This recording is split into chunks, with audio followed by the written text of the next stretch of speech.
현재 지구상의 대륙이 몇 개죠? 5대양 6개주 아닙니까? 5대양 6대지 남극까지 7대륙입니다. 자, 그런데 1995년 미국의 지구물리학자 브루스 앤딕트는요. 현재 8번째 대륙이 바닷속에 있습니다. 또 아틀란티스 얘기하는 거 아니에요? 아니야, 아틀란티스 아닙니다, 이거. 아니면 그죠? 아까 저기 오 기자가 처음에 얘기한 북극 밑에 대륙 얘기하는 거 아니에요? 자, 그는 7개 대륙에 이어 8번째 대륙, 일명 질랜디아가 존재한다고 주장. 아, 질랜디아. 그리고 그가 8번째 대륙으로 지목한 곳은 뉴질랜드와 뉴칼레도니아가 있는 오세아니아 지역인데요. 사실 뉴질랜드, 뉴칼레도니아를 비롯한 인근 섬들은 단순한 섬이 아니라 대륙의 일부라는 거였습니다. 자, 그리고 12년 뒤 루엔딕 교수의 주장에 힘을 싣는 또 다른 연구 결과가 발표됐는데요. 2017년 뉴질랜드의 지질학 과학연구소 역시 질랜디아가 단순한 해저 지각이 아니라 약 490만 제곱킬로미터, 한반도의 약 22배에 해당하는 8번째 대륙이라고 주장합니다. 어휴, 대박이다. 아, 걔네들이 이렇게 떠 있는 게 섬인 일부들이 거구나. 나와 있고 밑에 다 가라앉았다. 그럴 수 있겠네.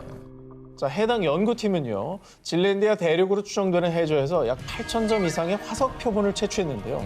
그리고 그 결과 육상신물의 화분과 포자가 발견됐다는 겁니다. 아, 떠 있었네, 그럼.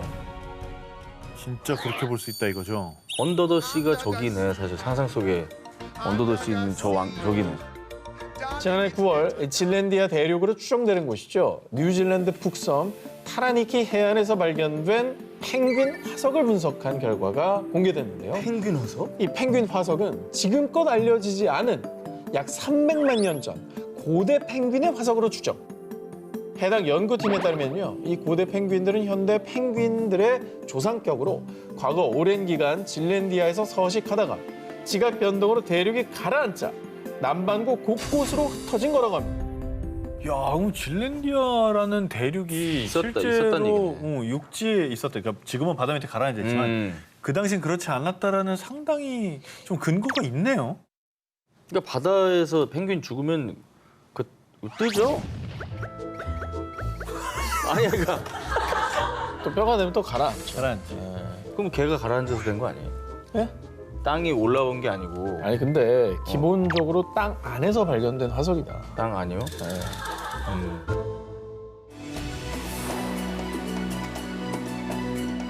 잃어버린 세계를 찾아서 19 5일 공개합니다.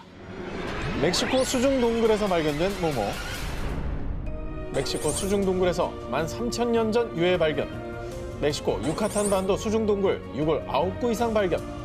2007년 아메리카 대륙의 원주민이 과연 어디서 왔느냐는 의문의 단서를 제공해준 13,000년 전 소녀 나이아 유고를 비롯해서요. 최근 15년간 약 10,000년 전에 멕시코에 거주한 원주민들의 유골이 발견됐다는 소식이 연이어 전해졌습니다. 10,000년 전 유골? 아니 난 그 10,000년 전이라는 것도 신기하고 수중동굴이라는 게 너무 신기한데 어떻게 거기서 인류의 뼈가 발견이 돼요? 그런데 아메리카 원주민들의 유골을 연구 분석하던 전문가들을 의아하게 만든 한 가지가 있었으니 이 좁은 동굴에 대체 왜 들어간 거지? 그런데 말입니다. 지난해 드디어 이 수수께끼를 풀어줄 단서가 발견됐다고 전해졌습니다. 오, 그럼 이제 그들이 사망한 원인도 나올 수 있겠고. 그렇죠. 그죠? 그들이 살아갔던 세상의 문명도 혹은 짐작해 볼 수 있는 거고. 그렇습니다. 지난해 7월 멕시코와 미국, 캐나다 연구팀이 유카탄 반도 수중 동굴에서 발견한 무언가. 이건 광산을 채굴한 도구 같은데? 무려 12,000년 전 광산의 흔적이었습니다. 광산? 선사시대에 광산 채굴해서 뭐해? 자, 그럼 이곳에 살았던 아메리카 원주민들이 대체 만여 년 전 이 광산에서 무엇을 채굴했느냐? 바로 붉은 빛을 띠는 광물, 대자석이었습니다. 대자석. 야, 근데 저 대자석은 뭐에다 쓸 수 있을까요? 정말 염료 아니면 정말 생각이 안 나네요. 현재 대자석은 자외선 차단제, 방충제 등의 염료로 사용되는데요. 당시에는 이 대자석으로 벽화를 그리는데 사용했다고 전해지고 있습니다. 그리고 여기서 더 신기한 건요. 아메리카 원주민들 역시 대자석을 이용해 동굴 벽화를 그리거나 몸치장을 하는데 사용했다고 추정하고 있습니다. 대박이다. 아니 옛날에 인도하고 우리나라 언어 놀이가 비슷하다고 그랬잖아요. 뭐 인도에서 쓰는 말 중에 우리 말도 있다고 그랬고 그것처럼 하나의 문명이 전 세계로 이렇게 퍼졌다는 증거가 아닐까. 예.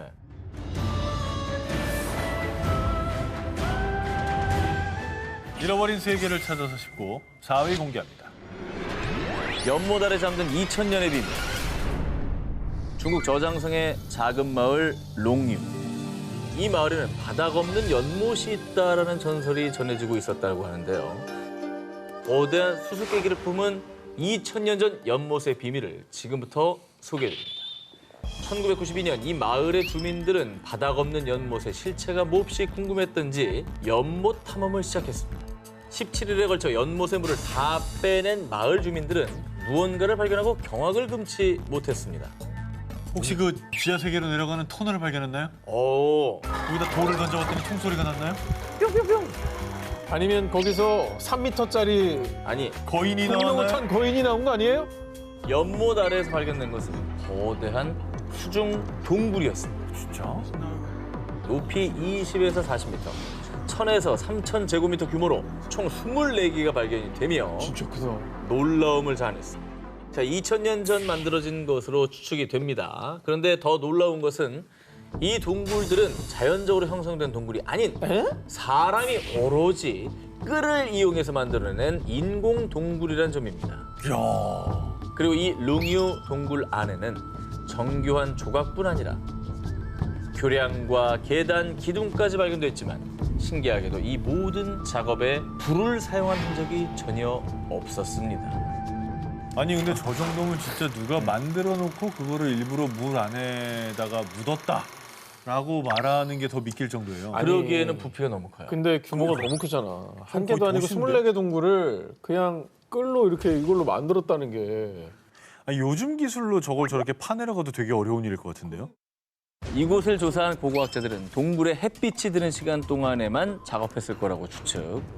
하지만 왜 굳이 전기도 장비도 없던 당시의 기술력으로 힘들게 수중의 대규모의 동굴을 만든 것인지, 그리고 어떻게 이렇게 오랜 세월 잘 보존될 수 있었는지 무수한 의문만 생기게 됩니다. 롱유 동굴은 왕가의 무덤이었을 겁니다. 아닙니다. 채석장이나 저장고였을 겁니다. 자, 하지만 왕실의 무덤이라면 있을 법한 유물들이나 매장 흔적이 발견되지 않았으며, 그리고 돌이나 얼음을 채석했다면 어떻게 수중까지 돌과 얼음을 운반할 수가 있었겠냐는 것이죠. 그 어떤 역사서에도 기록이 남아있지 않아서 미스터리로 남아있습니다. 아, 이거 정말 신기하다. 정말 저게 만약에 물속에 있고 저 안에서 저걸 조각해냈다면 거기서 나온 돌을 어떻게 가지고 올라오냐고. 아니, 그리고 어떻게 저 물 안에서 저걸 그것도 너무 어려워. 잠수 뭐 스쿠버 장비가 있는 것도 아니고. 1분이나 잠수하면 다행인데? 만약에 안 됐고. 국가적인 어떤 권력이 주도해서 저걸 만들었다면 기록이 거의 있어요. 진시황릉 수준의 공사인데 그러면 기록이 기록이 있겠죠. 잃어버린 세계를 찾아서 싶고 3위를 공개합니다. 한! 자, 이제 두 개 하나죠. 한! 2대1 혹은 1대1. 하하, 기회가 남아 있구나. 유네스코 세계문화유산이자 세계 7대 불가사의로 불리는 캄보디아 앙코르와트. 12세기에 건립된 이후 크메르 제국, 앙코르 문명의 번영을 상징했지만 그 옛날 도대체 어떤 기술력으로 이 앙코르와트를 세웠는지, 크메르인들은 어디에서 살았으며 또 어떻게 살았는지, 그들이 살았던 도시의 흔적은 지금까지도 밝혀야 할 숙제입니다. 진짜 신비한 곳이야, 저는. 그 규모와 수준 정말 대단하잖아요. 자, 그런데 2012년 호주 고고학 연구팀은 여의도 면적의 655배에 해당하는 총 1900제곱킬로미터의 면적을 레이저 스캐닝을 통해 조사한 결과 약 1000년 전 중세 도시를 발견했고요. 이 도시들은 679제곱킬로미터에 해당하는 캄보디아에서도 프놈펜의 규모에 필적할 것으로 추정. 어허. 그리고 학계에서는 동남아시아 역사를 뒤집을 새로운 발견이라며 들뜬 반응을 보였습니다. 그 이유. 이 전설로 존재했던 크메르 제국의 잃어버린 도시를 찾았습니다. 고고학자들에 따르면 이 도시가 바로 역사에 기록되어 있지 않지만 고대 비문으로 전해지던 전설의 도시. 서기 8세기에서 9세기 사이에 세워졌다고 알려진 곳.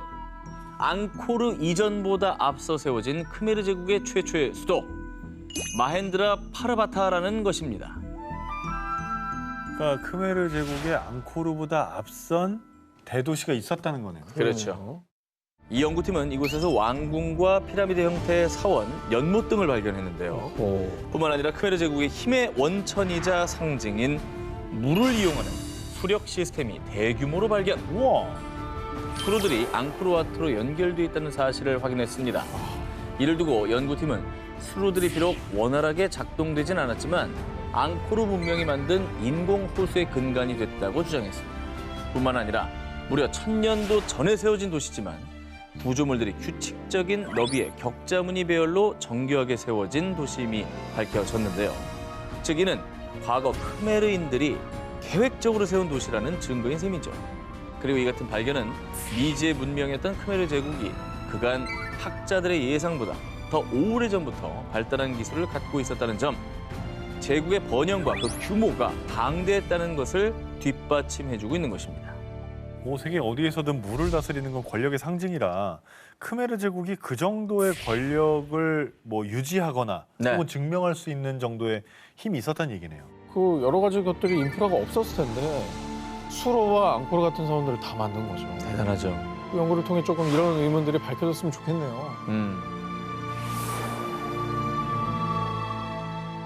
잃어버린 세계를 찾아서 19. 자, 1위 후보 하나씩 남았죠. 헤드라인 공개해 주시기 바랍니다.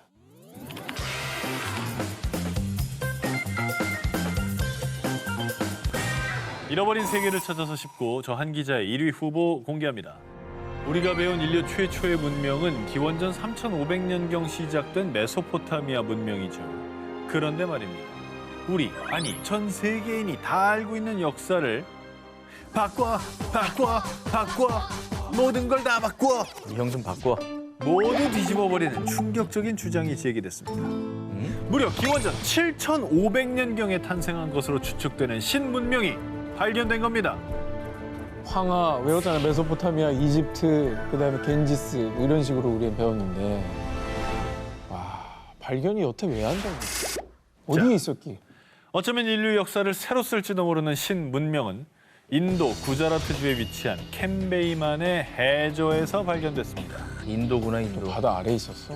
2001년 인도 국립해양기술원이 해양 오염도 측정을 위해 음파 탐지기로 해저 촬영을 하던 중 바닷속에 뭔가 직사각형의 구조물이 보이는데요? 고대 도시의 터로 추정되는 다양한 크기의 직사각형 구조물 수십 개를 발견했는데요. 와, 저거는 사람이 만든 거네. 당시 인도 해양 고고학의 최고 권위자인 라오 박사와 전문 다이버들이 투입돼 조사한 결과 댐으로 추정되는 건축물과 댐? 전쟁에 사용된 것으로 보이는 전망대, 에이. 곡물 창고, 공중 목욕탕이 있었고요. 와. 심지어 주거지로 추정되는 곳에는 지금의 하수도 시설과 매우 흡사한 통로와 도로의 흔적도 발견됐습니다. 세계 곳곳의 바다에서 해저 도시가 발견이 됐습니다. 그죠? 그중에 이 인도의 해저 도시가 인류 최초의 문명이라는 증거 있습니까? 아니, 억지를 부리지 말자고요, 우리가. 증거 앞에서. 이 당시 조사팀은 이 해저 도시에서 발견한 도자기, 조각상, 난로 재료 등 약 2,000점의 유물을 인양했습니다. 그런데 그중에 작은 나무 화석이 발견됐고요. 허허. 이 나무 화석에 대한 탄소 연대 측정을 한 결과 밝혀진 충격 사실. 이 나무 화석의 연대는 기원전 7545년에서 7490년 사이의 것으로 보입니다. 정말 놀랍게도 나무 화석의 탄소 연대에 따르면 이 해저 도시의 문명이 인류의 4대 문명보다 앞선 무려 기원전 7500년경에 시작됐을 수 있다는 겁니다. 근데 사실 그 나무 화석이라고 하는 게 저 해저 도시의 유적이 맞을까요? 이게 흘러 들어가지고 이렇게 들어간 거 아닐까요? 안타깝게도 이 나무 화석의 용도는 밝혀지지 않은 상태로요. 그렇지. 나무 화석과 이 해저 도시의 연관성은 찾지 못했다고 합니다. 인도 캠베이만에서 발견된 해저 도시. 과연 그 도시는 인류 최초의 문명 도시였던 걸까요? 신비한 황금의 도시, 마추픽추의 나라, 잉카 제국. 13세기경 건국 초기엔 페루 근교를 지배하다가 15세기 말에는 서부 남미 일대를 장악, 거대 왕국으로 성장을 했습니다. 근데 문제는 현재 잉카 문명에 수많은 유적이 남아있음에도 불구하고 문명 자체가 미스터리 그 자체란 사실이죠. 그래서 지금 저와 함께 세계 7대 불가사의 잉카 문명의 비밀을 파헤치러 대탐험을 떠나보겠습니다. 전설로만 전해지던 잉카 제국이 본격적으로 그 실체를 드러낸 것은 1911년 미국의 고고학자인 하이럼 빙언에 의해서 페루에서 고대 도시인 마추픽추가 발견된 것이었습니다. 몇백 년의 세월에도 불구하고 면도칼 하나 비집고 들어갈 틈이 없이 맞닿아 있는 돌들. 마추픽추의 건설 시기가 1450년경으로 추측이 되는데요. 그 당시 이렇게 정교한 건축술이 있었다는 게 충격 그 자체, 미스터리였습니다. 그냥 어떻게 저 위로 저걸 가져가냐고. 그리고 평지에다가 저걸 다 쌓아서 뭘 지었다고 해도 놀라운 거긴 해요. 근데 저 2,400m 뭐 정말 높은 산이잖아요. 말이 안 되죠. 오죽하면 외계인 소리 나오겠습니까? 의문은 이뿐이 아닙니다. 여러분은 과거 잉카인들이 어떻게 농사를 지었을 거라 생각하시나요? 농사도 뭔가 최첨단인가요? 여기도 뭐 최첨단 뭐 농기계 이런 게 나오나요? 잉카인들이 농기구로 사용한 것은 철이나 청동기가 아닌 바로 돌! 그들은 돌을 이용해서 농사를 지었다고 합니다. 이미 조선시대에는 쟁기도 있고 낫도 있고 호미도 있고. 호미도 있고 다 쓸 텐데. 자, 심지어 한때 서부 남미 일대를 장악했던 잉카 군대의 주 무기 역시 총 등의 최첨단 무기가 아닌 돌도끼와 나무 곤봉! 임진왜란 때 조총 들고 외구가 쳐들어왔는데 맞습니다. 야, 정말 시대가 안 맞는 것 같은 생각이 들어요. 밸런스가 너무 깨지네. 결국 석기를 바탕으로 고도화된 잉카 제국은 16세기 철기로 무장한 스페인 군대에 의해 멸망하고 말았습니다. 다른 문명보다 훨씬 뒤늦은 석기 문화와 훨씬 앞서 나간 초고도 과학기술을 동시에 지녔던 잉카 문명. 과연 어느 쪽이 진짜 그들의 모습이었을까요?